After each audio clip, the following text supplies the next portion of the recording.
Hello friend, good evening. परीक्षा मंथन में आपका स्वागत है। मैं M.K. रेजा, जो कि लगातार आपको साइंस की सीरीज़ दे रहा हूं। हमने पिछले टॉपिक में चर्चा की थी कोशिका और कोशिका से जुड़े हुए विभिन्न सेगमेंटों की। आज चर्चा की जानी है वाटसन एवं क्रिक के डबल हेलिक्स मॉडल की। यानी वाटसन एवं क्रिक ने DNA का द्विचक्राकार मॉडल प्रस्तुत किया था, तो उसकी क्या विशेषताएं थी, क्यों ये अपने आप में सर्वमान्य था, उसकी चर्चा जो है आज की जानी है। UPPCS 2021 के अनुसार अगर देखा जाए तो ये टॉपिक अपने आप में बहुत महत्वपूर्ण है और अपने आप में सदाबहार टॉपिक है, क्योंकि इसके ऊपर क्वेश्चन सदैव बनते रहते हैं।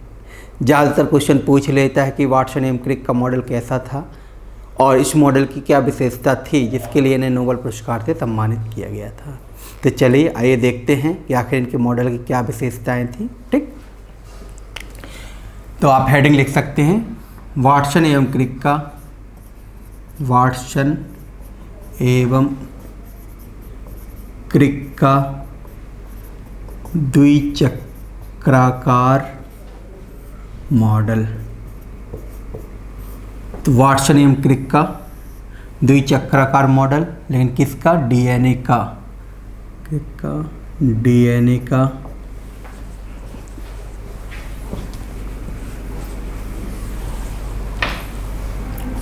DNA का द्विचक्राकार मॉडल। ठीक, जैसा कि आप जानते हैं बैच जो है आपका टारगेट बैच है, जो कि UPPCS 2021 के अकॉर्डिंग है। ठीक है, तो वाटसन एवं क्रिक का द्विचक्राकार मॉडल क्या है? तो सबसे पहले तो देखते हैं DNA का निर्माण कैसे क्या होता है, उसके बाद आएंगे मॉडल पर। तो यहाँ पे एक छोटा सा हम कीनोट बनाएंगे, उसको आप बना सकते हैं। DNA, एक DNA के निर्माण में अगर देखा जाए तो तीन चीज़ें भाग लेती हैं। एक का नाम होता है नाइट्रोजन बेस, नाइट्रोजन बेस यानी नाइट्रोजन क्षार। दूसरे का नाम होता है डीऑक्सीराइबोस शुगर, डीऑक्सीराइबोस शुगर। और तीसरे का नाम होता है फास्फोरिक अम्ल, फास्फोरिक एसिड। तो DNA के निर्माण में कौन भाग लेता है? नाइट्रोजन क्षार भाग लेता है, डीऑक्सीराइबोस शुगर भाग लेता है और फास्फोरिक अम्ल भाग लेता है। नाइट्रोजन क्षार जब भाग लेते हैं तो संख्या में 4 होते हैं। एक होता है एडेनिन, दूसरा होता है ग्वानिन, तीसरा होता है साइटोसिन और चौथा होता है थायमिन। तो एक DNA के निर्माण में नाइट्रोजन क्षार भाग लेते हैं, उनकी संख्या 4 होती है, एडेनिन, ग्वानिन, साइटोसिन, थायमिन। ठीक है, और डीऑक्सीराइबोस शुगर और क्या है? फास्फोरिक अम्ल। ठीक, अब यहाँ पे एडेनिन, ग्वानिन, साइटोसिन, थायमिन को जो है हम केवल प्रेजेंटेटिव के रूप में लिख देते हैं। यहाँ पे लिख दिया हमने एडेनिन, ग्वानिन, साइटोसिन, थायमिन। ठीक, अब यहाँ पे देखा जाए तो नाइट्रोजन बेस और डीऑक्सीराइबोस शुगर जब आपस में मिलते हैं तो न्यूक्लियोसाइड का निर्माण होता है, न्यूक्लियोसाइड का निर्माण होता है। जब न्यूक्लियोसाइड और फास्फोरिक अम्ल आपस में मिलते हैं तो न्यूक्लियोटाइड का निर्माण होता है, न्यूक्लियोटाइड का निर्माण होता है। और जब 2 या 2 से अधिक न्यूक्लियोटाइड आपस में मिलते हैं तो DNA चेन का निर्माण होता है। तो देखिए DNA के संदर्भ में अगर देखा जाए तो DNA का निर्माण किससे हो रहा है? नाइट्रोजन बेस से हो रहा है, डीऑक्सीराइबोस शुगर से हो रहा है, फास्फोरिक अम्ल से हो रहा है। नाइट्रोजन बेस जो होता है ये आनुवांशिकी की सबसे छोटी इकाई कहलाता है, आनुवांशिकी की सबसे छोटी इकाई, सबसे छोटी इकाई। तो जेनेटिक्स की सबसे छोटी इकाई कौन होता है? नाइट्रोजन क्षार, जो संख्या में 5 होते हैं। एक का नाम होता है एडेनिन, दूसरे का नाम है ग्वानिन, साइटोसिन, थायमिन और यूरेसिल। यानी टोटल नाइट्रोजन क्षार कितने पाए जाते हैं? 5 पाए जाते हैं। एक को एडेनिन, ग्वानिन, साइटोसिन, थायमिन और यूरेसिल। ठीक। इन पांचों को दो भाग में बांटा गया है, प्यूरिन और पिरिमिडिन। एडेनिन ग्वानिन जो आता है प्यूरिन के अंतर्गत आता है, और साइटोसिन, थायमिन और यूरेसिल जो आता है पिरिमिडिन के अंतर्गत आता है। यानी ये तीनों जो आते हैं वो पिरिमिडिन के अंतर्गत आते हैं, और ये दोनों जो आते हैं वो प्यूरिन के अंतर्गत आते हैं। ठीक। तो एडेनिन ग्वानिन जो होता है प्यूरिन के अंतर्गत आता है, साइटोसिन, थायमिन और यूरेसिल जो होता है पिरिमिडिन के अंतर्गत आता है। अब आपको यहाँ ध्यान रखना है कि चाहे डीएनए का निर्माण हो चाहे आरएनए का निर्माण हो, तो डीएनए और आरएनए के निर्माण में केवल 4 ही नाइट्रोजन क्षार भाग लेते हैं। टोटल कितने हैं? 5 हैं, लेकिन डीएनए और आरएनए के निर्माण में 4 नाइट्रोजन क्षार भाग लेते हैं। इसलिए यहाँ पे लिखा है एडेनिन, ग्वानिन, साइटोसिन और थायमिन। और थायमिन के स्थान पे जब यूरेसिल जुड़ जाता है तो ऐसी कंडीशन में किसका निर्माण हो जाता है? आरएनए। थायमिन के स्थान पर जब यूरेसिल जुड़ जाता है तो किसका निर्माण हो जाता है? आरएनए का निर्माण हो जाता है। तो डीएनए आरएनए का में एक मुख्य अंतर क्या है कि डीएनए में थायमिन पाया जाता है और आरएनए में क्या पाया जाता है? यूरेसिल। दोनों की कंप्लीट एनालिसिस हम बना देंगे टेबल के रूप में। दूसरा देखते हैं, डीऑक्सीराइबोस शुगर। डीऑक्सीराइबोस शुगर जो होता है मोनोसेक्राइड होता है, एकल शर्करा होता है। तो डीएनए में डीऑक्सीराइबोस शुगर पाया जाता है, जबकि आरएनए में राइबोस शुगर पाया जाता है और फास्फोरिक अम्ल। नाइट्रोजन क्षार एवं डीऑक्सीराइबोस शुगर जब आपस में फास्फोडाइस्टर बॉन्ड के द्वारा जुड़ते हैं तो एक न्यूक्लियोसाइड का निर्माण होता है। एक न्यूक्लियोसाइड जब आपस में फास्फोडाइस्टर बॉन्ड के द्वारा फास्फोरिक अम्ल से जुड़ता है तो न्यूक्लियोटाइड का निर्माण होता है। और न्यूक्लियोटाइड जब आपस में जुड़ते हैं तो डीएनए चेन का निर्माण होता है। तो कभी अगर क्वेश्चन पूछा जाता है डीएनए के निर्माण में कौन भाग लेता है, तो ये तीनों चीज़ें, लेकिन डीएनए चेन किससे बनती है? तो न्यूक्लियोटाइड से बन रही होती है। तो देखिए, न्यूक्लियोसाइड का निर्माण किससे होता है? न्यूक्लियोटाइड का निर्माण किससे होता है? डीएनए चेन का निर्माण किससे होता है?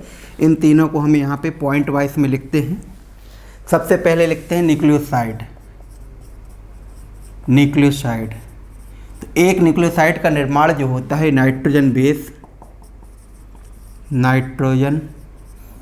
बेस और डीऑक्सीराइबोस शुगर, यानी नाइट्रोजन बेस और डीऑक्सीराइबोस शुगर जब आपस में मिलते हैं तो किसका निर्माण हो जाता है? न्यूक्लियोसाइड का निर्माण होता है। इसके बाद है न्यूक्लियोटाइड। न्यूक्लियोटाइड का निर्माण किससे होता है? तो न्यूक्लियोसाइड प्लस फास्फोरिक एसिड के आपस में मिलने से किसका निर्माण होता है? न्यूक्लियोटाइड का निर्माण होता है। ठीक। और डीएनए चेन यानी न्यूक्लियोटाइड और न्यूक्लियोटाइड जब आपस में मिलते हैं तो किसका निर्माण होता है? DNA chain. और इनके मध्य जो बॉन्ड लगे हैं वो लगे हैं फास्फोडाइएस्टर बॉन्ड। तो इनके मध्य जो बंध लगा हुआ है वो फास्फोडाइएस्टर बॉन्ड जो है लगा हुआ है। तो स्क्रीनशॉट ले लीजिए, एक बार देख लीजिए। न्यूक्लियोसाइड जो बनेगा वो किससे बनेगा? नाइट्रोजन बेस और डीऑक्सीराइबोस शुगर के आपस में फास्फोडाइएस्टर बॉन्ड के द्वारा जोड़ने से बनेगा। न्यूक्लियोटाइड जो बनेगा ये न्यूक्लियोसाइड फास्फोरिक एसिड के आपस में फास्फोडाइएस्टर बॉन्ड के द्वारा जुड़ने से बनेगा। और डीएनए चेन का निर्माण किससे होगा? जब न्यूक्लियोटाइड आपस में फास्फोडाइएस्टर बॉन्ड के द्वारा जुड़ेंगे तो डीएनए चेन का निर्माण होगा। इसका स्क्रीनशॉट ले लीजिए। अब इसके बाद चर्चा करते हैं वाटसन एवं क्रिक के मॉडल की।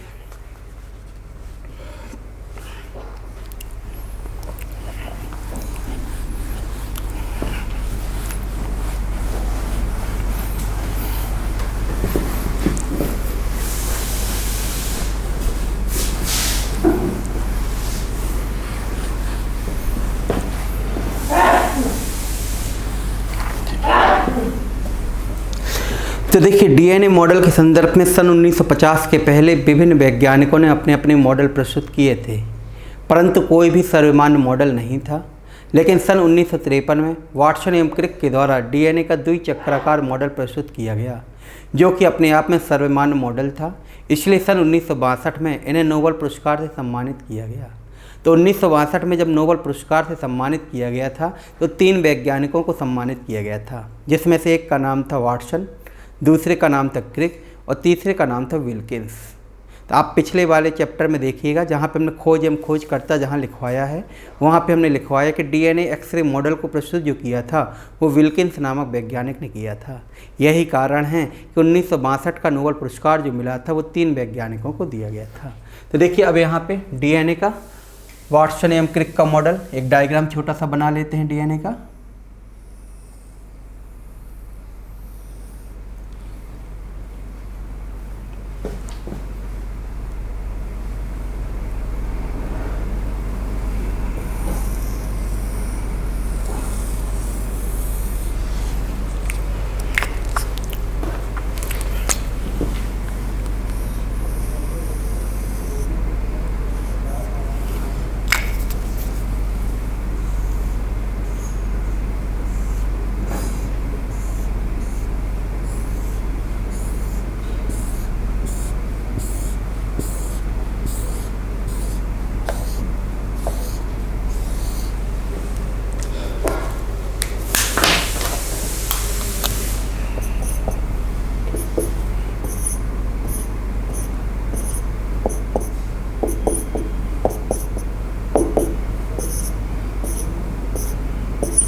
चलिए, डीएनए जो मॉडल प्रस्तुत किया गया था वाटसन एवं क्रिक नामक वैज्ञानिक के द्वारा प्रस्तुत किया गया था, जिसके लिए इन्हें नोबेल पुरस्कार से भी सम्मानित किया गया है। वाटसन एवं क्रिक ने जब अपना मॉडल प्रस्तुत किया था तो इन्होंने बताया था कि डीएनए की 2 लड़ियाँ होती हैं, डीएनए की 2 चेनें होती हैं जो एक दूसरे से रस्सी की भांति गुथी हुई होती हैं। डीएनए की 2 चेनें होती हैं, 2 चेन्स होती हैं जो रस्सी की भांति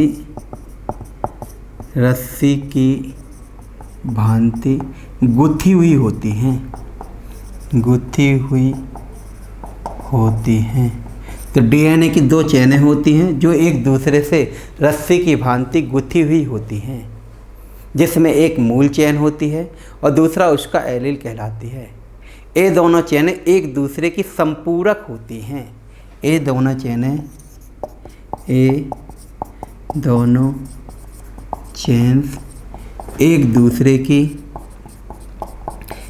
दूसरे की संपूरक होती हैं। तो इनकी विशेषता के रूप में क्या देखा गया कि ये दोनों चेनें क्या होती हैं, एक दूसरे की संपूरक होती हैं। यही कारण कि जो सूचना पहली लड़ी में होगी वही सूचना जो होती है लगभग दूसरी लड़ी में हो रही होती है। ये दोनों चेनें जो होती हैं एक दूसरे से, ये दोनों चेन्स एक दूसरे से हाइड्रोजन बॉन्ड के द्वारा जुड़ी होती हैं।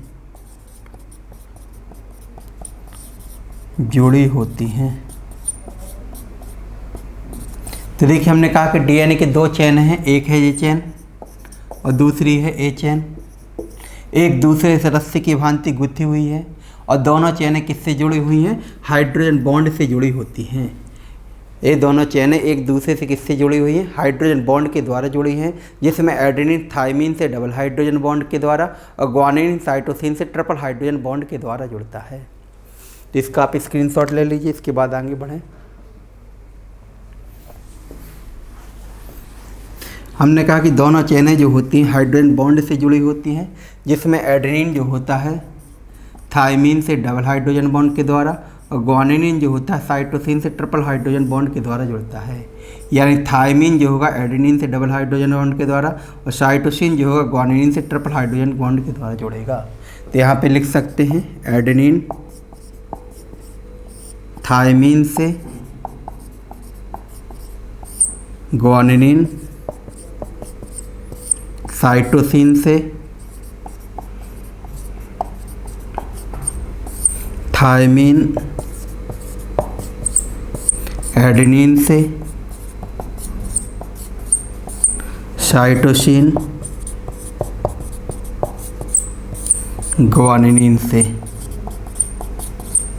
ठीक है, तो इस प्रकार से देखा जाए तो हाइड्रोजन बॉन्ड पाए जाते हैं। यही कारण कि अगर एक लड़ी की सूचना प्राप्त है तो दूसरी लड़ी की सूचना आसानी से प्राप्त कर सकते हैं। तो देखिए, अगर एडेनिन लिखा है तो सामने क्या होना चाहिए, थायमीन होना चाहिए, क्योंकि एडेनिन से कौन जुड़ेगा, थायमीन। ग्वानिन लिखा है तो सामने क्या होना चाहिए, साइटोसिन होना चाहिए, क्योंकि ग्वानिन से कौन जुड़ा है, साइटोसिन। साइटोसिन अगर लिखा है तो कौन सामने होना चाहिए, ग्वानिन होना चाहिए। तो साइटोसिन लिखा है तो ग्वानिन सामने होगा, और साइटोसिन थायमीन अगर लिखा हुआ है तो सामने कौन होना चाहिए, एडेनिन। थायमीन अगर लिखा है तो एडेनिन। तो यही क्रम यहाँ पे जो है दिया गया है, और इसी विशेषता के कारण जो है पता चला कि डीएनए की सूचना को आसानी से हम जो है प्राप्त कर सकते हैं। इसके अलावा अन्य लक्षणों के रूप में इन्होंने बताया कि डीएनए के एक चक्र की लंबाई जो होती है 34 एंगस्ट्रॉम होती है। डीएनए के एक चक्र की लंबाई 34 एंगस्ट्रॉम होती है, जिसमें 10 नाइट्रोजन क्षार भाग लेते हैं। और डीएनए के दोनों लड़ियों के बीच का डायमीटर जो होता है 20 एंगस्ट्रॉम होता है। तो अन्य लक्षणों में क्या बताया इन्होंने, तो इसको आप स्क्रीनशॉट के रूप में ले सकते हैं, क्योंकि ये बहुत ही महत्वपूर्ण है। क्वेश्चन पूछा जा सकता है कि एडेनिन थायमीन से कितने हाइड्रोजन बॉन्ड के द्वारा जुड़ता है, और ग्वानिन साइटोसिन से कितने हाइड्रोजन बॉन्ड के द्वारा जुड़ता है।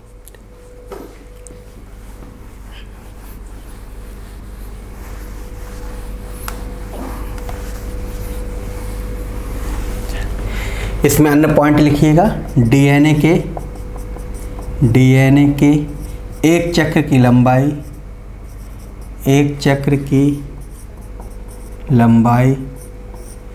34 एंगस्ट्रॉम होती है। ठीक है, नेक्स्ट पॉइंट लिखिएगा, डीएनए के एक चक्र में 10 नाइट्रोजन क्षार यानी वेश भाग लेते हैं। ठीक है, नेक्स्ट पॉइंट लिखिएगा, दोनों चेनों के बीच का व्यास 20 एंगस्ट्रॉम होता है। ठीक है, तो यहाँ पे डीएनए के एक चक्र की लंबाई 34 एंगस्ट्रॉम है। तो देखिए यहाँ पे ये हमने बनाया है, ये 34 एंगस्ट्रॉम लंबाई को दिखाया है। फिर क्या कह रहा है, डीएनए के एक चक्र में 10 नाइट्रोजन क्षार भाग लेते हैं। तो देखिए यहाँ से यहाँ की लंबाई जो बनी है, इसमें 1 2 3 4 5 6 7 8 9, इसको आगे ले जा सकते हैं 10। तो इस प्रकार से देखा जाए 10 नाइट्रोजन क्षार भाग ले लेंगे। ठीक है, इसके बाद देखा जाए डीएनए की लड़ियों के बीच का डायमीटर कितना है, तो ये 20 एंगस्ट्रॉम हो रहा होता है। ठीक, अब देखिए 3 नाइट्रोजन क्षार जब आपस में मिलते हैं तो किसका निर्माण होता है, ट्रिपलेट का निर्माण होता है। 3 नाइट्रोजन क्षार जब आपस में मिलते हैं तो किसका निर्माण होता है, ट्रिपलेट का। तो यहाँ पर नीचे एक और पॉइंट लिख लीजिए,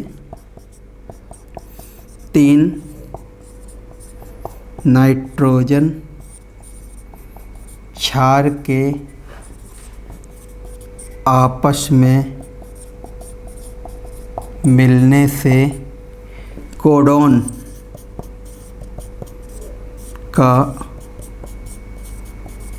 निर्माण होता है, जिनकी संख्या 64 होती है। ठीक है, कभी अगर क्वेश्चन पूछ ले कोडोन की संख्या कितनी होती है, तो 64 होती है। तो एक कुछ डीएनए के संदर्भ में महत्वपूर्ण पॉइंट है जहाँ से क्वेश्चन पूछे जाते हैं। तो मिला लीजिए एक बार, डीएनए के एक चक्र की लंबाई 34 एंगस्ट्रॉम, डीएनए के एक चक्र में 10 नाइट्रोजन क्षार भाग लेते हैं। दोनों चेनों के बीच का व्यास जो होता है 20 एंगस्ट्रॉम होता है। 3 नाइट्रोजन क्षार के आपस में मिलने से कोडॉन का निर्माण होता है, जिनकी संख्या कितनी होती है? 64। क्लियर? चलिए, ये हो गया वाटसन एवं क्रिक का मॉडल। अब क्वेश्चन अगर पूछा जाए कि डीएनए का वाटसन एवं क्रिक के द्वारा कौन सा मॉडल प्रस्तुत किया गया था, तो द्विचक्राकार मॉडल प्रस्तुत किया गया था। नेक्स्ट क्वेश्चन, एडेनिन सदैव किससे जोड़ता है? थायमिन से। ग्वानिन सदैव किससे जोड़ता है? साइटोसिन से। नेक्स्ट क्वेश्चन, डीएनए के निर्माण में कौन भाग लेता है? तो डीएनए के निर्माण में जो होता है नाइट्रोजन क्षार भाग लेता है, डीऑक्सीराइबोज शुगर भाग लेता है और फास्फोरिक अम्ल भाग ले रहा होता है। ठीक, स्क्रीनशॉट इसका लेना चाहें तो ले लीजिए।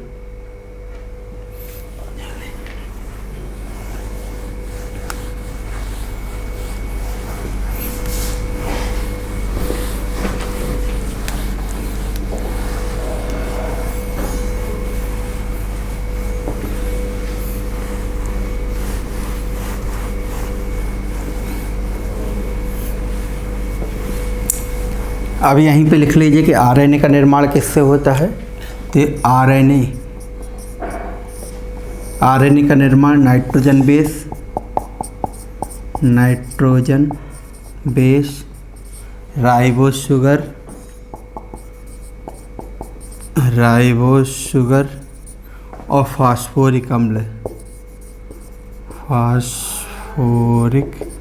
एसिड। ठीक है, नाइट्रोजन बेस में यहाँ पे आता है एडेनिन, ग्वानिन, साइटोसिन और यूरेसिल।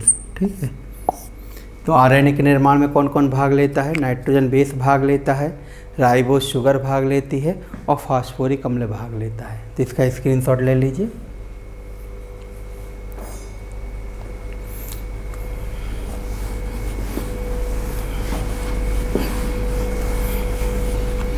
चलिए, अब इसके बाद जो है डीएनए आरएनए में अंतर देख लें जरा। डीएनए लिखिए एक तरफ लिखिए आरएनए। डीएनए एवं आरएनए में अंतर, तो हेडिंग रहेगी आपकी डीएनए एवं आरएनए में अंतर।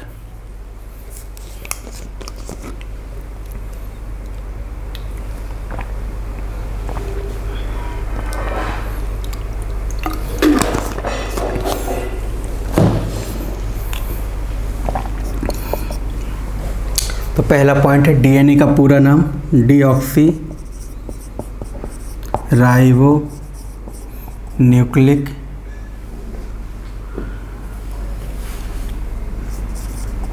एसिड। ठीक है, राइबो न्यूक्लिक एसिड।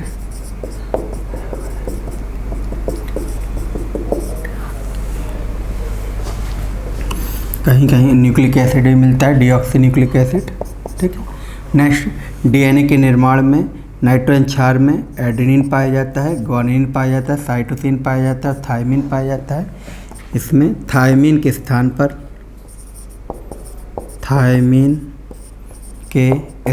पर यूरेसिल पाया जाता है,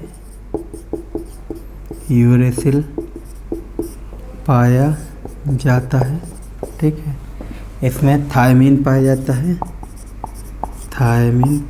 है, ठीक। नेक्स्ट है, इसमें डीऑक्सीराइबोज शुगर पाई जाती है, डीऑक्सीराइबोज शुगर पाई जाती है। इसमें क्या पाई जाती है? राइबोज शुगर पाई जाती है। ठीक है, डीएनए का मॉडल जो होता है द्विचक्राकार होता है, इसका मॉडल जो होता है एक सिंगल लड़ी होती है, एकल लड़ी होती है, ठीक है।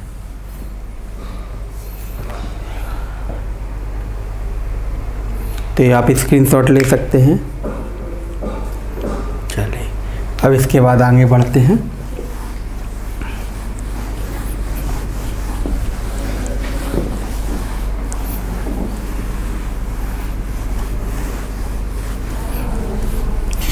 अब आता है कोश का विभाजन, सेल डिवीजन। तो नेक्स्ट हेडिंग लिख सकते हैं आप, सेल डिवीजन। कोश का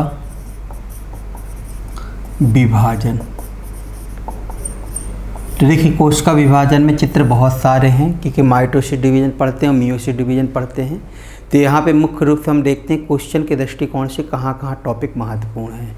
तो कोशिका विभाजन नाम से स्पष्ट है, जब 1 से 2, 2 से 4, 4 से 8, 8 से 16 कोशिकाओं का निर्माण होगा तो इसे क्या कहा जाएगा, कोशिका विभाजन कहा जाएगा। और बिरकोव नामक वैज्ञानिक ने बताया था कि समस्त कोशिकाएं अपनी पूर्वगामी कोशिका से विभाजित होकर के नई नई कोशिकाओं का निर्माण करती हैं। तो बिरकोव ने क्या बताया था, बिरकोव नामक वैज्ञानिक ने बताया था कि समस्त कोशिकाएं अपनी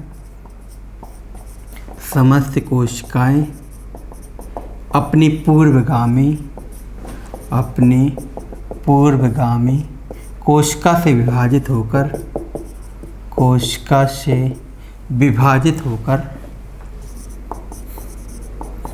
विभाजित होकर नई कोशिकाओं का निर्माण करती हैं, नई कोशिकाओं का निर्माण करती हैं।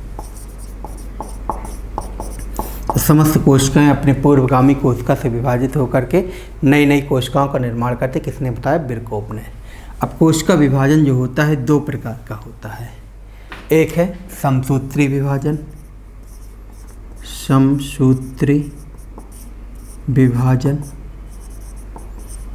और दूसरा है अर्धसूत्री विभाजन,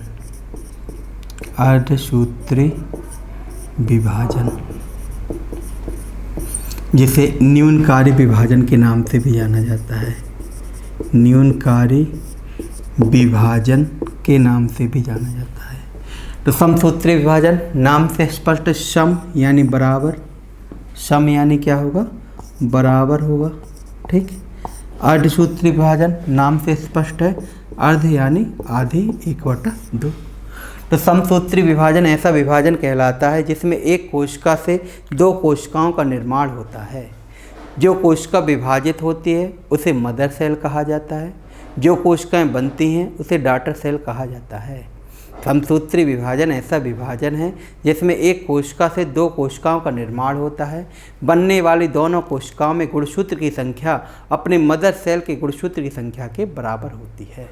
तो क्या कह रहा है, ऐसा विभाजन जिसमें एक कोशिका से 2 कोशिकाओं का निर्माण होता है, बनने वाली दोनों कोशिकाओं में गुणसूत्र की संख्या अपने मदर सेल के गुणसूत्र की संख्या के बराबर होती है।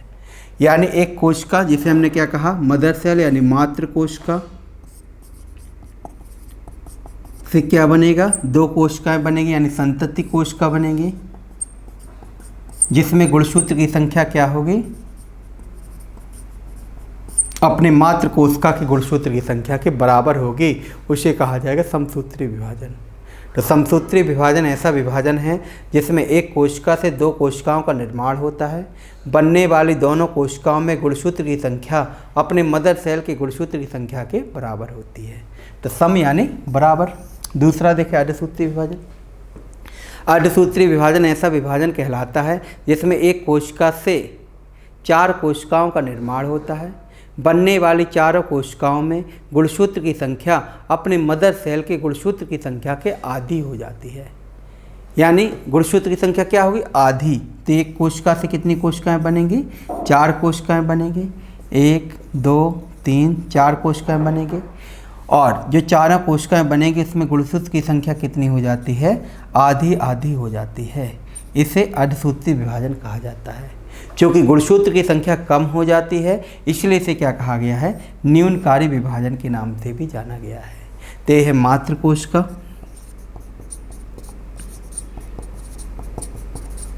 ठीक है, और ये है संतति कोशिकाएं, संतति कोशिकाएं। तो देखिए चित्र के माध्यम से स्पष्ट होगा, एक कोशिका से 2 कोशिकाएं बनी, गुणसूत्र की संख्या बराबर हुई, समसूत्री विभाजन कहलाया। एक कोशिका से 4 कोशिकाएं बनी, गुणसूत्र की संख्या क्या हो गई, आधी हो गई, इसलिए इसको क्या कहा गया, अर्धसूत्री विभाजन कहा गया। और इस विभाजन में गुणसूत्र की संख्या कम हो गई इसलिए इसको क्या कहा गया, न्यूनकारी विभाजन। तो इस चित्र के माध्यम से आप जो है बना सकते हैं। अब इसके बाद जो है दोनों में अंतर क्या है ये चीज़ें जो है हम लिख देते हैं। क्लियर है, इसका स्क्रीनशॉट ले लिया। चलिए अब इसके बाद एक तरफ लिखिए समसूत्री विभाजन और दूसरी तरफ लिखिए अर्धसूत्री विभाजन, और दोनों में अंतर क्या है उसको जो है हम लोग लिखते जाएंगे और समझते भी जाएंगे। तो एक तरफ आएगा समसूत्री विभाजन,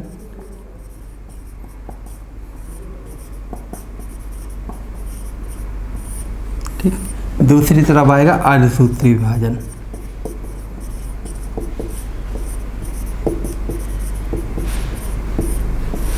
ठीक, सबसे पहले लिख लेते हैं परिभाषा समसूत्री विभाजन की। ऐसा विभाजन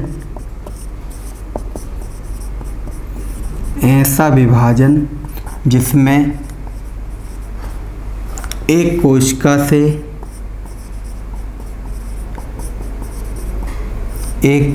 से दो कोशिकाओं का निर्माण होता है,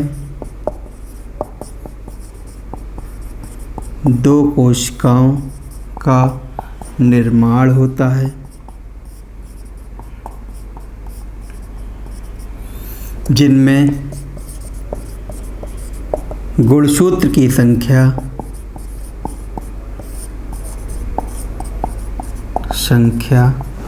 अपने मात्र कोशिका के गुणसूत्र की संख्या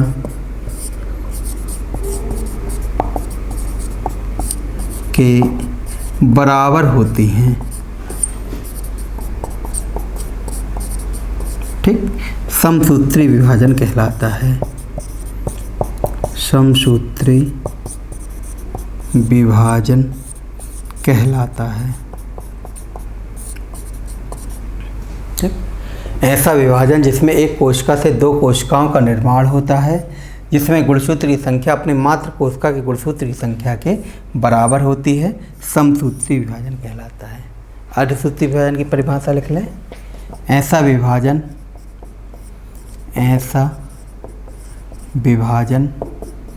जिसमें एक कोशिका से चार कोशिका का निर्माण होता है, चार कोशिकाओं का निर्माण होता है,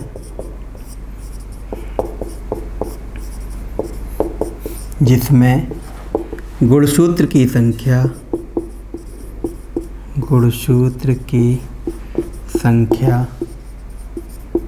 अपने मात्र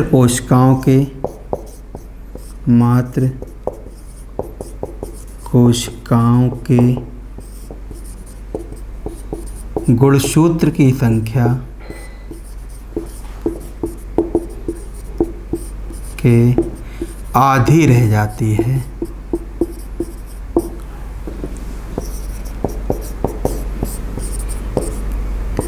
अर्धसूत्री विभाजन कहलाता है।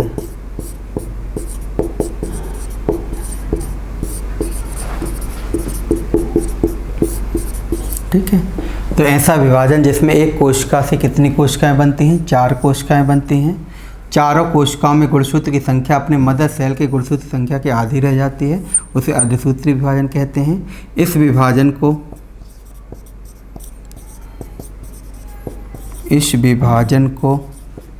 न्यूनकारी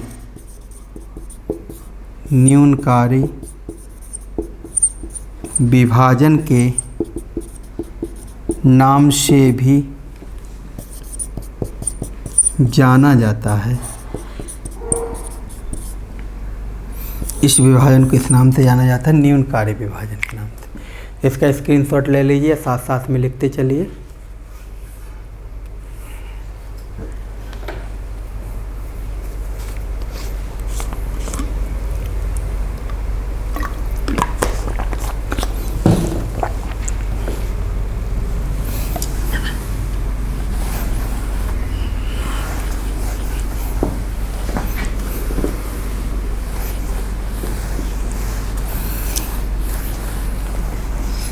चलिए, अब इसके बाद नेक्स्ट पॉइंट उसी में आगे बढ़ाइएगा।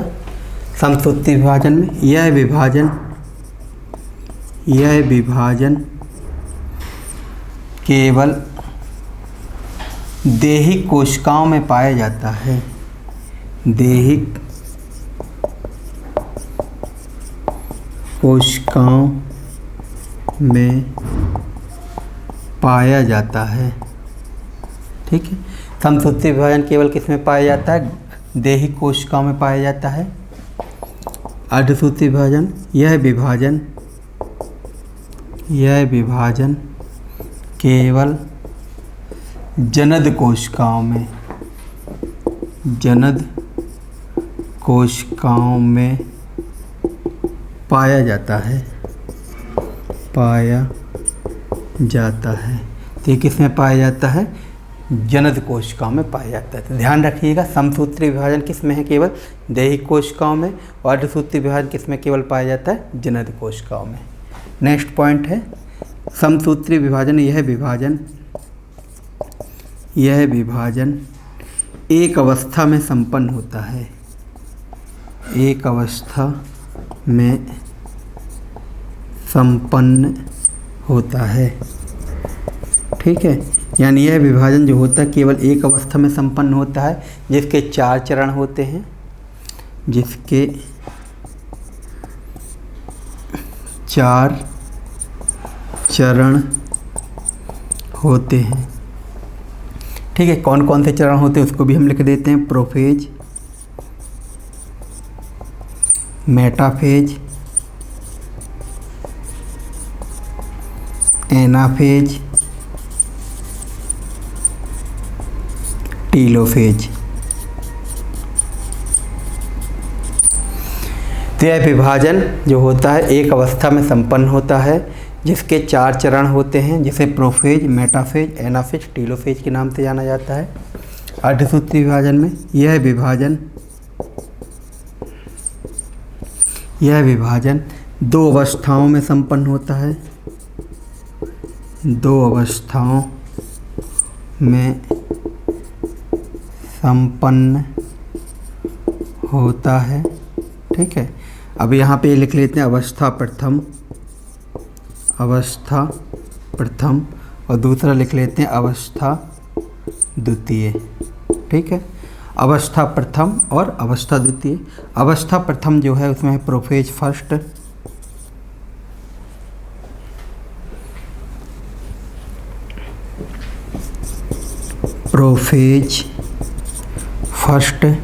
Metaphase first, anaphase first, telophase first. यही सेकेंड में आ जाएंगे। प्रोफेज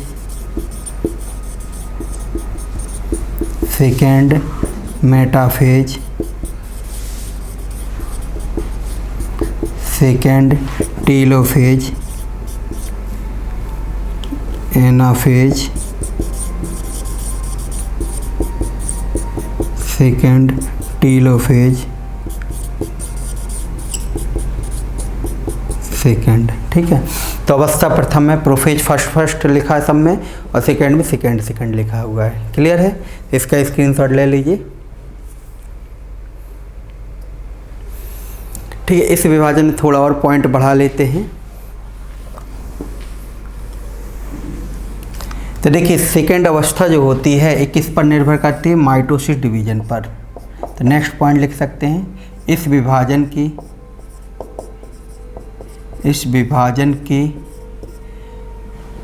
द्वितीय अवस्था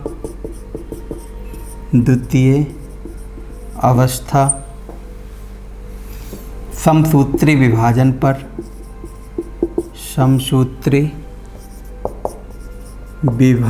पर निर्भर होती है।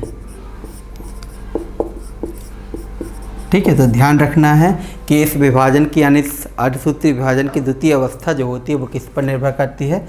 समसूत्री विभाजन पर निर्भर करती है। तो कभी क्वेश्चन पूछता है कि ऐसा कौन सा विभाजन है जो समसूत्री विभाजन पर निर्भर है, तो आंसर क्या हो जाएगा? अर्धसूत्री विभाजन। ठीक है, अब इसके बाद देखिए, इस विभाजन में यानी अर्धसूत्री विभाजन में, इस विभाजन में इस विभाजन में क्रॉसिंग ओवर की क्रिया, क्रॉसिंग ओवर की क्रिया संपन्न होती है, संपन्न होती है। तो क्रॉसिंग ओवर की क्रिया जो होती है किस में संपन्न होती है? अर्धसूत्रीय विभाजन में संपन्न होती है। और कहाँ संपन्न होती है? प्रोफेज फर्स्ट की अवस्था के दौरान। तो क्रॉसिंग ओवर की क्रिया कहलाती है जीनों का विनिमय, जीनों का विनिमय क्रॉसिंग ओवर की क्रिया कहलाता है। क्रॉसिंग ओवर की क्रिया क्या कहलाती है? जीनों का विनिमय ही क्या कहलाता है? क्रॉसिंग ओवर की क्रिया कहलाती है। कहाँ संपन्न होती है? प्रोफेज फर्स्ट अवस्था में। ठीक,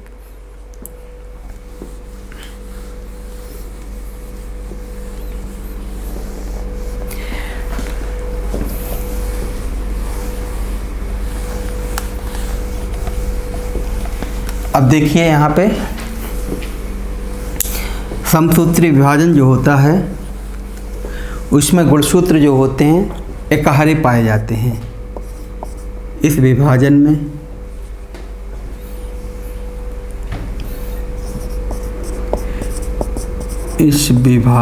में सिंगल गुणसूत्र पाए जाते हैं, सिंगल गुणसूत्र पाए जाते हैं। ठीक है, इस विभाजन में, अर्धसूत्री में, इस विभाजन में होमोलोगस गुणसूत्र पाए जाते हैं, यानी जोड़े में गुणसूत्र पाए जाते हैं। ठीक है, तो यहाँ जो होते हैं सिंगल गुणसूत्र होते हैं, यहाँ कैसे होते हैं? होमोलोगस क्रोमोसोम के रूप में पाए जाते हैं। ठीक, इसके बाद देखा जाए समसूत्री विभाजन जो होता है, क्लीवेज यानी विदलन की क्रिया, विदलन की क्रिया समसूत्री विभाजन पर निर्भर करती है, समसूत्री विभाजन पर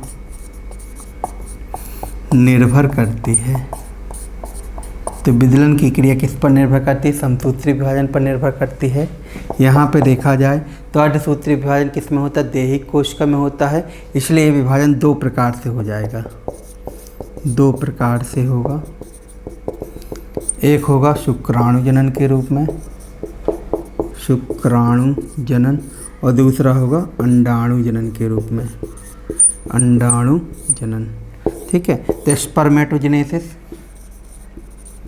स्पर्मेटोजेनेसिस और oogenesis,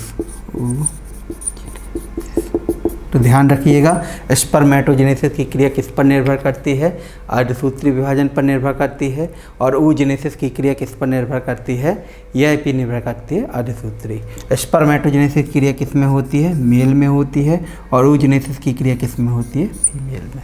तो ये दोनों में अंतर है जिनके ऊपर क्वेश्चन जो हैं बन रहे होते हैं। बाकी यहाँ से देखा जाए क्वेश्चन की क्वांटिटी जो होती है थोड़ा सा कम होती है। ठीक,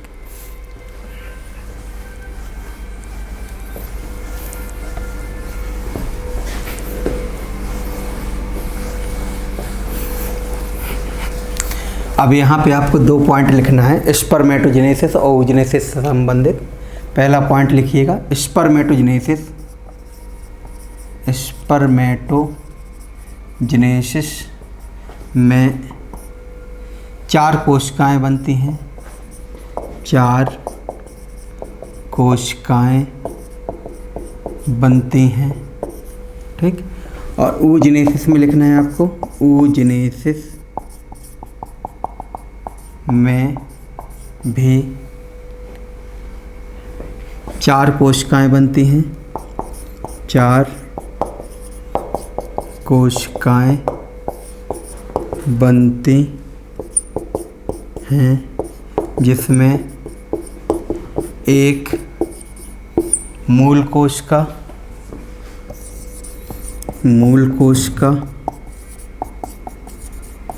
एवं 3 पोलर बॉडी का निर्माण होता है, पोलर बॉडी का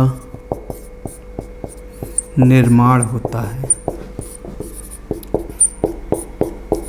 ठीक है, तो ध्यान रखिएगा, कभी कभी क्वेश्चन पूछ लेता है कि पोलर बॉडी का निर्माण किस में होता है, तो केवल और केवल फीमेल में होता है। और कहाँ पे होता है? ओवरी में। ओवरी यानी अंडाशय में।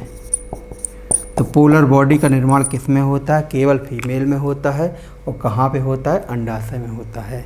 तो इस प्रकार से देखा जाए तो स्पर्मेटोजेनेसिस और oogenesis की क्रिया जो होती है ये अर्धसूत्रीय विभाजन पर निर्भर करती है। स्पर्मेटोजेनेसिस में 4 स्पर्म कोशिका बनेंगी, oogenesis में भी 4 कोशिकाएँ बनेंगी, लेकिन इसमें एक मूल कोशिका होगी और 3 क्या होंगी? पोलर बॉडी हो रही होती है। तो ये था आपका आज का टॉपिक, जिसमें हमने चर्चा की डीएनए का द्विचक्राकार मॉडल और चर्चा की हमने कोशिका विभाजन की।